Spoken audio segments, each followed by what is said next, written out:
भूर्भुवः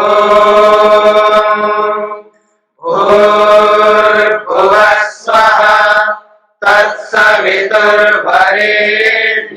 भर्गो देवस्य धीमहि धियो यो नः प्रचोदयात्।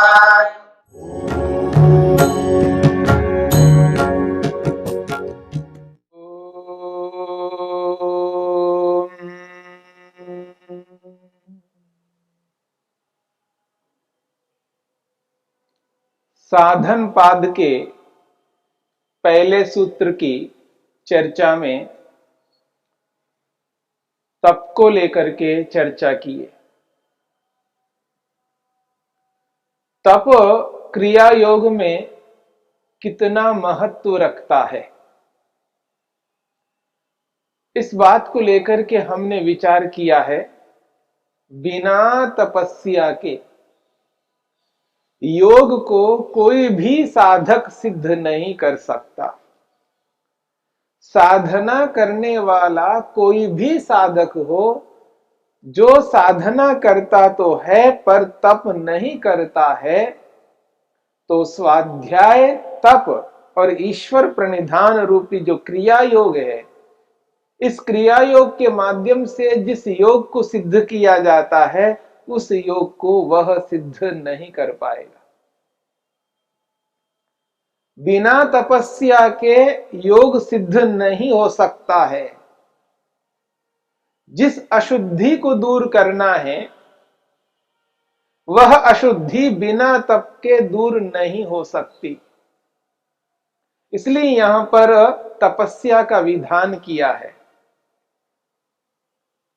और जिस प्रकार से तप क्रिया योग में एक विभाग है, उसी प्रकार से स्वाध्याय एक विभाग है। जिस प्रकार से बिना तप के योग सिद्ध नहीं होता है, उसी प्रकार से बिना स्वाध्याय के मोक्ष की सिद्धि नहीं होती है।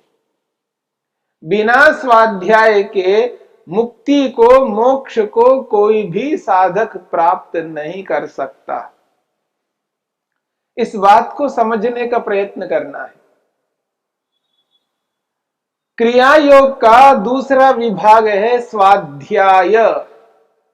ये जो स्वाध्याय है, यह स्वाध्याय क्या है? स्वाध्याय की परिभाषा क्या है?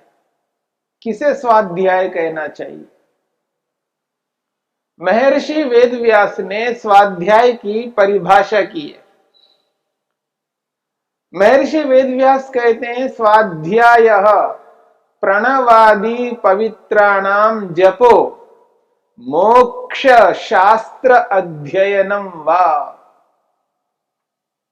ऋषि कहते हैं स्वाध्यायः, स्वाध्याय उसको कहते हैं प्रणवादि पवित्राणाम जपो मोक्ष शास्त्र अध्ययनम वा। दो बातें कही यहां पर। स्वाध्याय के दो विषय प्रस्तुत किए हैं।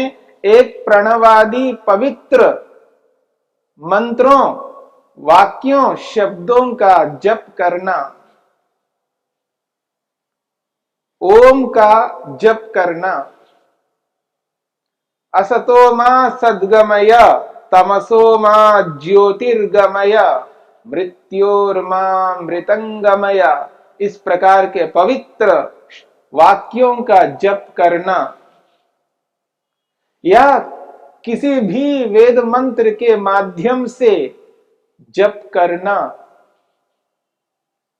प्रणवादि पवित्र शब्दों, वाक्यों और मंत्रों का जप करना स्वाध्याय कहलाता है। यह स्वाध्याय का एक विभाग है। स्वाध्याय का दूसरा विभाग बताया है मोक्ष शास्त्र अध्ययनम वा। मोक्ष शास्त्र अध्ययनम वा। मोक्ष शास्त्रों का अध्ययन करना, मुक्ति को दिलाने वाले शास्त्रों को पढ़ना, यह स्वाध्याय कहलाता है। यह स्वाध्याय का दूसरा विभाग है। एक विभाग प्रणव आदि पवित्र शब्दों, वाक्यों, मंत्रों का जप करना, दूसरा विभाग मुक्ति को दिलाने वाले शास्त्रों को पढ़ना। जब एक ओर से जप करना, एक ओर से शास्त्रों को पढ़ना, ये दोनों मिलकर के स्वाध्याय कहलाता है। और ऐसा स्वाध्याय जिसके माध्यम से मोक्ष को प्राप्त किया जाता है, बिना स्वाध्याय के मोक्ष को प्राप्त नहीं किया जा सकता। स्वाध्यायः प्रणवादि पवित्राणाम जपो मोक्ष शास्त्र अध्ययनम वा। यहां पर दो बातें कही हैं, दो ऐसी क्रियाएं करनी हैं जिनके माध्यम से स्वाध्याय संपन्न होगा और वह स्वाध्याय मुक्ति को, मोक्ष को दिलाने वाला होगा। स्वाध्याय का जो एक विभाग है, मोक्ष शास्त्रों का अध्ययन करना। पहले इस अध्ययन को लेकर के विचार करते हैं। मोक्ष को दिलाने वाले जो शास्त्र हैं, उन शास्त्रों को पढ़ना। अब ये मोक्ष क्या है, इस मोक्ष को समझने का प्रयत्न करते हैं। मोक्ष कहते हैं मुक्ति को, मुक्ति को मोक्ष कहते हैं। और मुक्ति होती है दुख से अलग होने को। जो दुख से अलग होना है वही मुक्ति है, और उसी मुक्ति को मोक्ष कहते हैं। प्रत्येक आत्मा, जिसे हम चेतन आत्मा, जीवात्मा कहते हैं, जो शरीरधारी है, जिसे आत्मा कहते हैं, उस आत्मा की एक इच्छा है जो दुख से छूटने की है, दुख से अलग होने की इच्छा है, दुख से मुक्त होने की इच्छा है। जो दुख से मुक्त होना ही है वही मोक्ष है। दुख से अलग होना, दुख से पृथक होना, यह है मोक्ष, इसी का नाम मुक्ति है। यानी ऐसा शास्त्र जो दुख को अलग करने वाला है, दुख से छुड़ाने वाला है। और जो जो शास्त्र दुख को दूर करने वाला है, उस शास्त्र को पढ़ना। और दुख एक दो तीन प्रकार के नहीं हैं, बहुत सारे प्रकार हैं। अनेकों प्रकार के दुख हैं, अलग अलग विषयों से अलग अलग दुख प्राप्त होते हैं। और जिन दुखों को दूर करने वाले शास्त्र हैं, उन शास्त्रों को मोक्ष शास्त्र कहते हैं। दुख दो प्रकार के होते हैं। एक वो दुख है जो बाहर से प्राप्त होते हैं, बाहर के दुख, जिनको बाह्य दुख कहा जाता है। जो बाहर से हमको दुख प्राप्त होते हैं, शरीर को दुखी करते हैं, वाणी को दुखी करते हैं, मन को दुखी करते हैं, बाहर से आकर के दुखी कर देते हैं, बाह्य दुख। और दूसरे प्रकार के दुख है आंतरिक दुख, जो अंदर ही अंदर होते हैं। जिस मूर्खता के कारण से, अज्ञानता के कारण से, अविद्या के कारण से, अविद्या, अस्मिता, राग, द्वेष, अभिनिवेश के कारण से, काम, क्रोध, लोभ, मोह, ईर्ष्या, अहंकार के कारण से अंदर ही अंदर व्यक्ति दुखी होता रहता है। एक आंतरिक दुख है और एक बाह्य दुख है। जो बाहर से प्राप्त होने वाला दुख है वो बाह्य दुख है। अलग अलग प्रकार के अभाव के कारण से अलग अलग प्रकार के दुख प्राप्त होते हैं। स्थान के अभाव से दुख होता है, वस्त्रों के अभाव से दुख होता है, भोजन के अभाव से दुख होता है, पैसे के अभाव से दुख होता है, मकान के अभाव से दुख होता है, गाड़ी के अभाव से दुख होता है। बाह्य अलग अलग प्रकार के नाना प्रकार के पदार्थ हैं जिनके ना होने पर व्यक्ति को दुख होता है। बाह्य कारणों से दुख जब होता है उसको बाह्य दुख कहते हैं, जो आंतरिक कारण से दुख होता है उसको आंतरिक दुख कहते हैं। ये दो प्रकार के दुख हैं, जिसको आत्मिक दुख कहते हैं और जिसको बाह्य दुख कहते हैं। इन दो प्रकार के दुखों को दूर करने के शास्त्र हैं। शास्त्र दो प्रकार के हैं, एक शास्त्र भौतिक शास्त्र कहलाता है और एक शास्त्र आध्यात्म शास्त्र कहलाता है।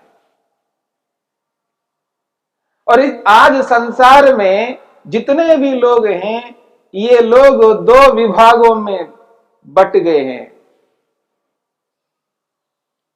कुछ लोग केवल भौतिक शास्त्रों को पढ़ने में लगे हुए हैं, केवल भौतिक शास्त्र पढ़ते हैं, भौतिक पदार्थों को जानने की चेष्टा करते हैं।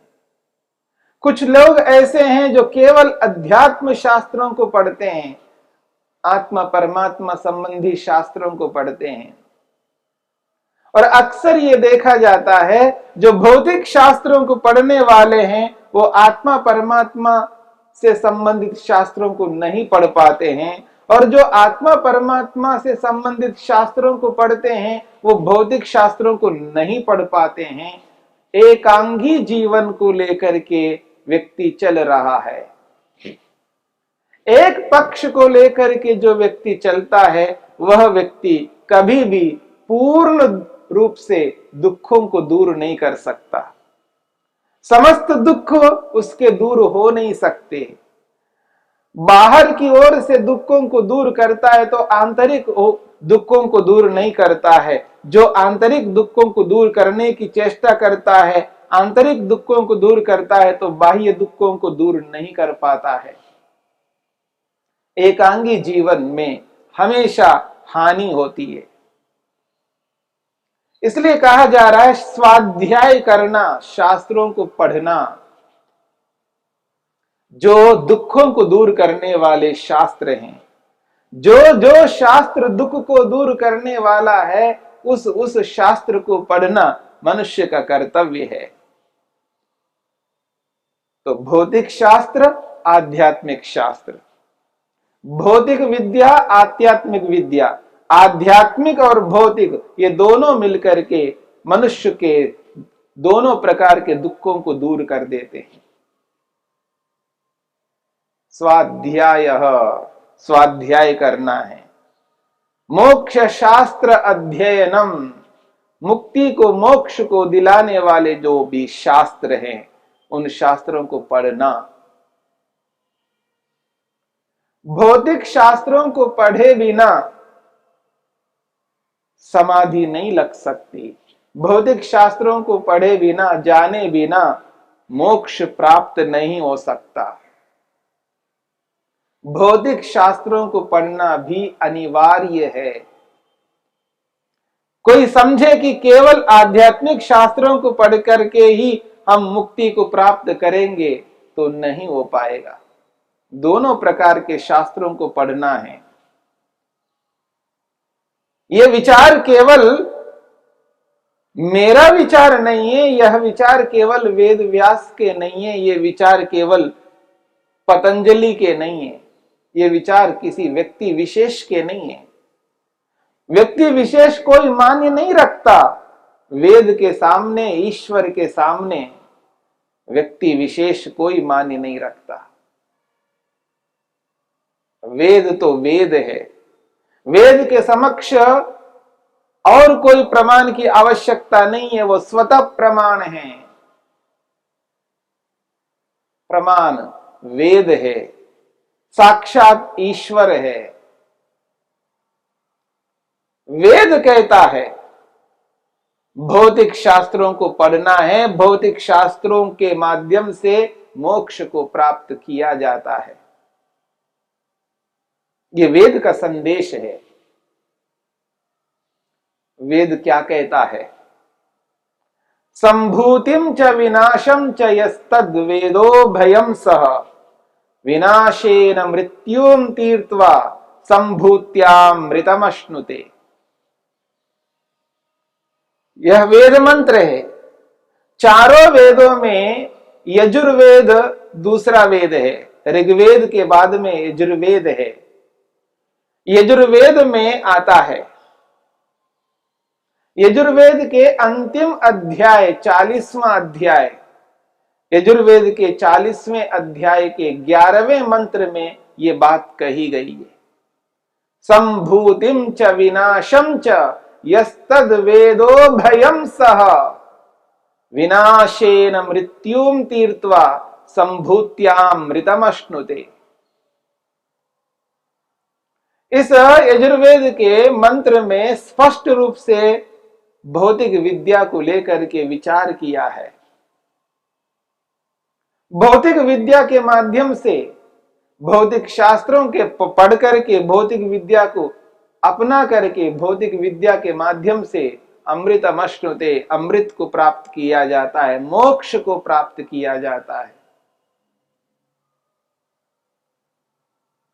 वेद स्वयं कह रहा है संभूति को जानो और विनाश को जानो।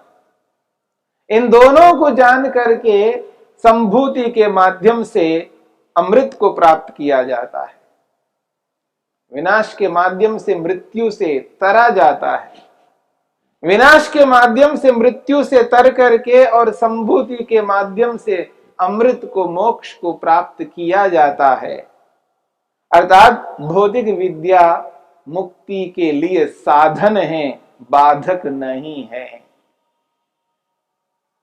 कोई ये समझता हो कि भौतिक विद्या कोई काम की नहीं है, ये भूल है। विद्या कभी काम की ना हो ऐसा नहीं हो सकती। विद्या का अभिप्राय यह है कि विद्या मनुष्य के प्रयोजन को पूर्ण करने वाली है और विद्या से ही दुख दूर होते हैं। बिना विद्या के दुख दूर नहीं हो सकते। सा विद्या या विमुक्तये, विद्या वही है जो दुखों से पृथक करने वाली है। सा विद्या, विद्या वो है या विमुक्तये जो मुक्त कराने वाली हो, मोक्ष को प्राप्त कराने वाली हो, अविद्या को हटाने वाली हो।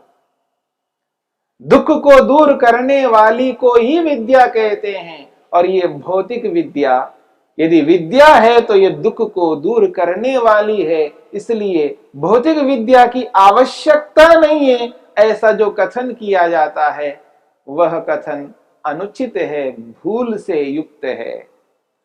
भ्रम में नहीं रहना है। विद्या सदा विद्या है और वो विद्या सदा दुख को दूर करने वाली होती है। इसलिए विद्या के प्रति इस स्थिति को नहीं लाने देना है, उसको नजरअंदाज नहीं करना है, विद्या को हटाना नहीं है, विद्या को प्राप्त करना है। यह स्वाध्याय से ही संभव है।